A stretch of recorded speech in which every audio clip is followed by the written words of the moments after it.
আমরা যে নামাজ পড়ি, আপনারা এখানে জ্ঞানী গুণী অনেকজনা রয়েছেন, আমরা যে 5 ওয়াক্ত নামাজ পড়ি এই নামাজটা কোথা থেকে এলো অনেকজন আমরা জানি, অনেকজনা জানি না। আমার নবীজি যখন মিরাজে গেলেন, আল্লাহ পাক রব্বুল আলামিন তানাকে তিনি সেখানেও আল্লাহর কাছে বললেন, ইয়া হাবলি উম্মতি, আমার উম্মতের কি হবে? আল্লাহ পাক রব্বুল আলামিন উম্মতের জন্য একটা তোফা দিয়েছিলেন, কি? এই নামাজ দিয়েছিলেন। তাই বলে 5 ওয়াক্ত নামাজ দিয়েছিলেন না, আল্লাহ পাক সেই দিন আমার নবীজিকে 50 ওয়াক্তের নামাজ দিয়েছিলেন।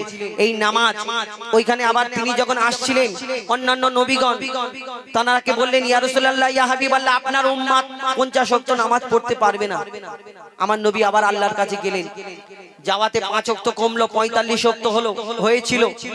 আবার 45 নিয়ে যখন আসছিলেন, ইয়া রাসূলুল্লাহ, ইয়া হাবিবাল্লাহ, আপনার উম্মত 45 ওয়াক্ত পারবে না। আমার নবী আবার গেলেন, যাওয়ার পরে গিয়ে বললেন, আল্লাহর কাছে আবার 5 ওয়াক্ত কমালেন। এই করে করে টোটাল 9 বার আমার নবী যাওয়া আসা করেছিলেন, আর সর্বশেষে 5 ওয়াক্ত এসে দাঁড়িয়েছিল। আচ্ছা বলুন তো, প্রায় আমরা যে 5 ওয়াক্ত নামাজ পড়ি, এই 5 ওয়াক্ত নামাজ 5 ওয়াক্ত কেন হলো? 5 করে কমিয়েছিল, বেশ 10 হতে পারতো, 15 হতে পারতো, 20 হতে পারতো, কিন্তু না, এই 5 ওয়াক্ত হয়েছিল। এর ভিতরে কোনো রহস্য রয়েছে। আচ্ছা বলুন, 5 ওয়াক্ত হলো 5টা সময় কেন হলো? ভোরের বেলায়, দুপুর বেলায়, বিকাল বেলায়, সন্ধ্যা বেলায়, রাত্রির বেলায়। আবার হলো 5টা সময়, আবার সব যদি জোড় হলো 2 রাকাত হলো, 4 রাকাত হলো, 4 রাকাত হলো, সব যদি জোড় হলো, এই 3 রাকাত মাগরিবের নামাজ বিজোড় কেন হলো? 5টা সময় কেন হলো? আবার শুনুন, এই 5 ওয়াক্ত নামাজ যদি আমরা 5 ওয়াক্ত আদায় করি, এই 5 ওয়াক্ত নামাজ পড়লে এক একটা নামাজে এক একটা আমাদের জন্য ফায়দা রেখেছে আল্লাহ। কোন নামাজটা পড়লে আমাদের কি কি ফায়দা আছে, এই নামাজ কোথা থেকে এসেছিল, কিভাবে হয়েছিল, যদি আপনারা বলেন, পারমিশন দেন, তাহলে ইনশাআল্লাহ আমি চেষ্টা করব আপনাদের তুলে ধরবো। নাকি অসুবিধা? নামাজের কথা বলবো? হ্যাঁ, অনেক জায়গায় বললে রাগ করে, মানে অনেক বড় 5 ওয়াক্ত নামাজ, মানে 5টা কলি, 5টা ঘটনা, একটু সময় লাগবে, অসুবিধা নেই ভাই, বলবো তো? বলো দেখি, মানে মন ইচ্ছে নেই একটু। আচ্ছা ঠিক আছে, শোনো। তারপরে হাবিল কাবিল প্রশ্ন করে, ইনশাআল্লাহ তুলে ধরবো। নামাজের কথা বললে অনেকজন একটু নামাজ তো ঠিক আছে, তবে আমি কোনোদিন বলিনি ওই রকম ব্যাপার। অনেকজন অনেক কথা বলে, মানুষকে আস্তে আস্তে বলতে হয়, বুঝিয়ে বলতে হয়। যদি আমরা ডাইরেক্ট উল্টো পাল্টা বলি, এই করে না, ওই করে না, এই করে, তাহলে মানুষের মন ভেঙে যাবে। আল্লাহর পথে আস্তে আস্তে আল্লাহ ঠিক একদিন বুঝে ঠিক মানুষ আস্তে আস্তে আসবে। যদি কাউকে জোর করে যায়, এই স্ক্রুপ যদি জোর করে টাইট দেওয়া যায়, এই কেটে যাওয়ার সম্ভাবনা। আস্তে আস্তে দিলে ঠিক জায়গায় গিয়ে একদিন না একদিন লাগবে। চেষ্টা করতে হবে, তবে মানুষকে বোঝাতে হবে। এই যে নামাজ আমরা পড়ি, নামাজ কোথা থেকে এলো, তবে একটু মন দিয়ে যদি শোনেন তারপরে বুঝতে পারবেন। কবি ছন্দের মাধ্যমে লিখছে, দেখো 50-এর বদল 5 তো দিল আল্লাহ দয়াময়, ওগো আল্লাহ দয়াময়, পেয়ে তোফা মুস্তাফা মোর মহা খুশি হয়, পেয়ে তোফা মুস্তাফা মোর মহা খুশি হয়। ওই ফজর, জোহর, আসর, মাগরিব, ঈশা কেন হয় বলো, ঈশা কেন হয়? কখনো 2, কখনো 3, 4 রাকাত কেন হয়? কখনো 2, কখনো 3, 4 রাকাত কেন হয়? 50-এর বদল 5 তো দিল। আসুন, ফজরের নামাজ ভোরের বেলায় 2 রাকাত কেন হলো? আদম আলাইহিস সালামকে যখন দুনিয়ায় পাঠালো, পিতা আদমকে শ্রীলঙ্কায় মা হাওয়াকে জেদ্দায়, পিতা আদম 300 বছর ক্ষমা চেয়েছিলেন, সিজদায় ছিলেন। আল্লাহ ক্ষমা করেননি, সিজদা থেকে উঠে চিন্তা করলেন আল্লাহ কি হবে। আবার ওই আরশে মুআল্লায় আল্লাহর নামের পাশে একটা নাম লেখা ছিল, সেই নামের ওসিলাতে যখন আল্লাহ পাক আদম নবীকে ক্ষমা করলেন, তারপরে তানাদের মিলন হলো। স্বামী স্ত্রী কোথায়? আরাফাতের ময়দানে। তারপরে তো তানাদের বাচ্চা কাচ্চা হলো। কিন্তু যখন দুজনে একসঙ্গে হলো, আল্লাহর দরবারে ক্ষমা, এই শুকরিয়া জানাই, আল্লাহ তুমি আমাকে ক্ষমা করেছো, আল্লাহ তোমার কাছে শুকরিয়া। আল্লাহ সেদিন আদম নবীকে হুকুম দিল, এ আদম, ওইভাবে শুকরিয়া আদায় করলে হবে না, তুমি 4 রাকাত সালাত আদায় করো, নামাজ আদায় করো। 4 রাকাত নামাজ পড়ার কথা আল্লাহ হুকুম দিয়েছিল, কিন্তু আদম নবী 2 রাকাত নামাজ পড়েছিল। আদম নবীকে যদি আল্লাহ 4 রাকাত বলে, 2 রাকাত নামাজ কেন পড়েছিল? শুনুন, লিখছে দেখুন, এই ভোরের বেলায় ফজরের নামাজ 2 রাকাত কেন হলো ফরজ, সেই সম্পর্কে লিখছে দেখুন। গন্ধম খাওয়া আদম খাওয়া শুকরিয়া জানাই, গন্ধম খাওয়া আদম খাওয়া শুকরিয়া জানাই। আল্লাহ বলে মিললে যে 4 রাকাত পড়তে হয়, আল্লাহ বলে মিললে যে 4 রাকাত পড়তে হয়। খোদার নামে 2 রাকাত, আল্লাহ কি বলছে? খোদার নামে 2 রাকাত, 2 রাকাত বাপ মার। খোদার নামে 2 রাকাত, 2 রাকাত বাপ মার। আর 2 রাকাত নামাজ পড়ে আদম যে চুপচাপ, 2 রাকাত নামাজ পড়ে আদম যে চুপচাপ। কেন? 2 রাকাত নামাজ পড়ে আদম যে চুপচাপ। বাপ মাতা ঘর ছিল না তাই পড়ে 2 রাকাত, বাপ মাতা ঘর ছিল না তাই পড়ে 2 রাকাত। ফজরের এই ঘটনা তাই ফজরের 2 রাকাত, ফজরের এই ঘটনা তাই ফজরের 2 রাকাত। হলো মেরাজ এলো নামাজ এ মহা পুরস্কার, ও ভাই মহা পুরস্কার।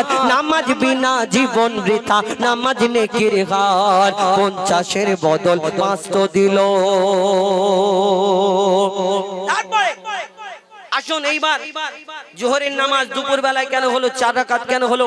আর এই জোহরের নামাজ যারা আদায় করবে আল্লাহ কোরআন শরীফে তাদের জন্য কি ঘোষণা করলেন শুনুন, লিখছে দেখো।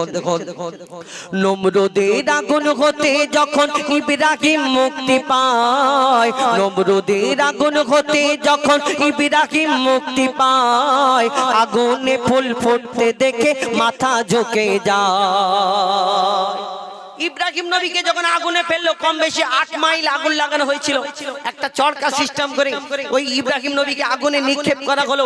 কিন্তু এত এত এত মানে আগুনের তেজ ছিল, সেখানে যাবার মতো কারো ক্ষমতা ছিল না। কিন্তু ইব্রাহিম নবীকে যখন আগুনের মধ্যে ফেলা হলো, আল্লাহ হুকুম দিল, এই আগুন তুমি এত ঠান্ডা হয়ো না, আমার খালিলের কষ্ট হয়। আর এতটা গরম হয় না, আমার খালিলের একটা না যেন পশম জ্বলে।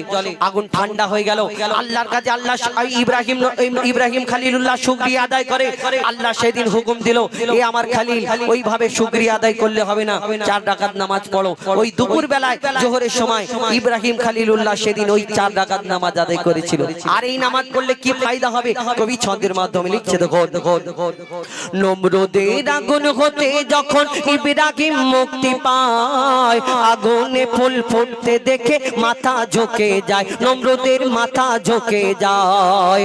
বলে আল্লাহ খালিলুল্লাহ শুকর পড়তে হয়, 2 রাকাত আমার তরে 2 বাপ মার হিসায়, 2 রাকাত আমার তরে 2 বাপ মার হিসায়।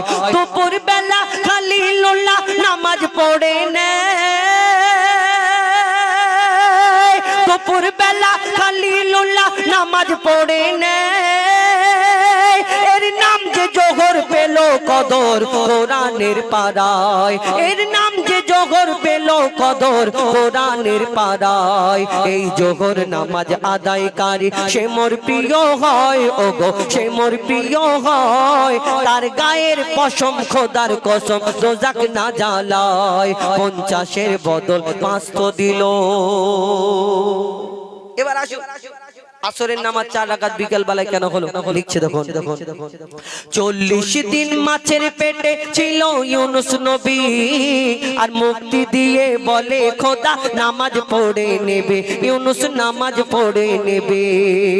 খোদার নামে 2 রাকাত, আল্লাহর নামে 2 রাকাত, 2 রাকাত বাপ মার। আর 4 রাকাত নামাজ পড়ে ইউনুস শুকরিয়া, 4 রাকাত নামাজ পড়ে ইউনুস শুকরিয়া। এই নামাজ যখন পড়ে তখন বিকাল বেলা, এই নামাজ যখন পড়ে তখন বিকাল বেলা। আধার আলো আকাশেতে করছিল যে খেলা, তখন আধার আলো আকাশেতে করছিল যে খেলা। ও কি মারে নাকি তোমার এই আসরের বেলা রে ভাই, এই আসরের বেলা।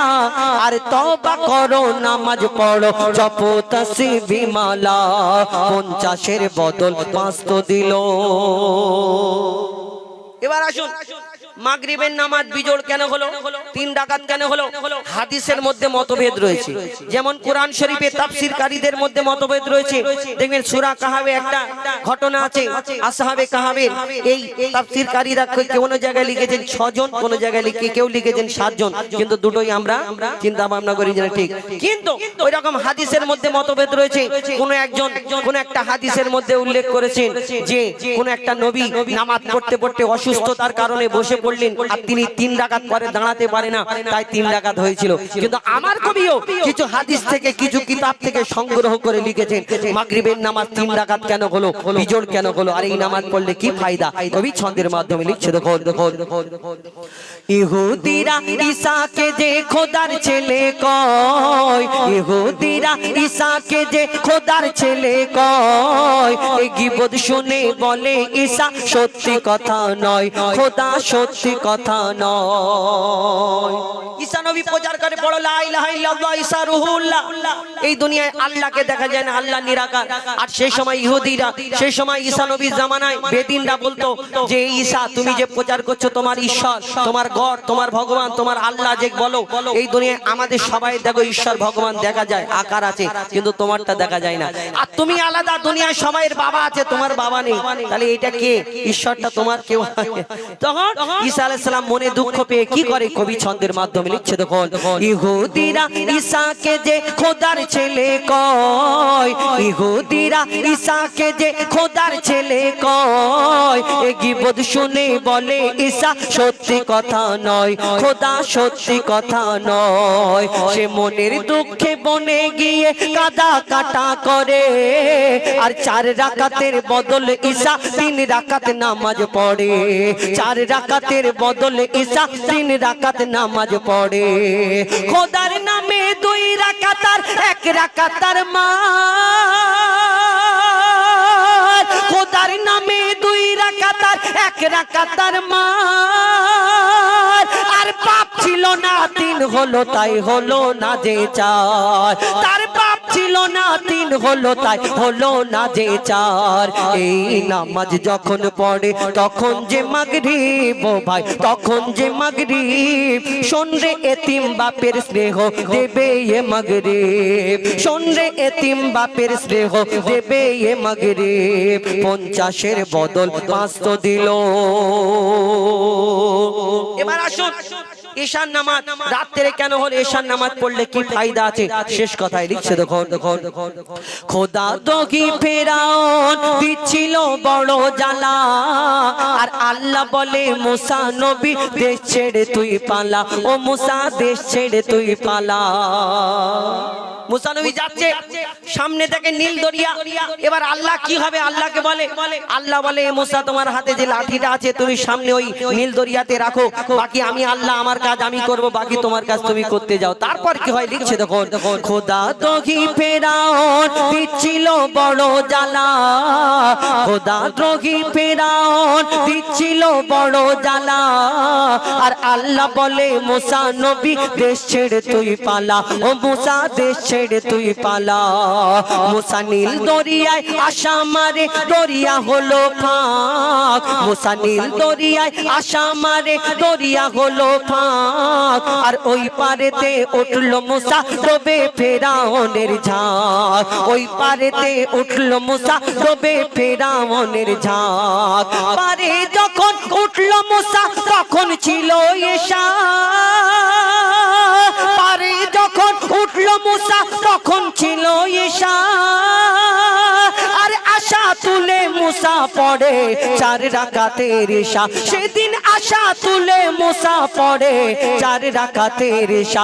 এই ঈশার নামাজ এত মহৎ, এত ফজিলাত, ভাই এত ফজিলাত, আর 4 রাকাত পড়লে হয় সারা রাতের ইবাদত। তোমার 4 রাকাত পড়লে হয় সারা রাতের ইবাদত। 50-এর বদল 5 তো দিল আল্লাহ দয়াময়, ওগো আল্লাহ দয়াময়, পেয়ে তোফা মুস্তাফা মোহা খুশি হ। এবার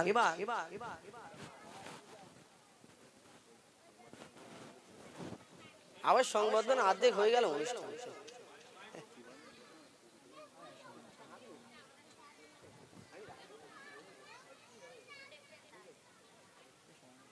বেকার সময় নষ্ট করে না।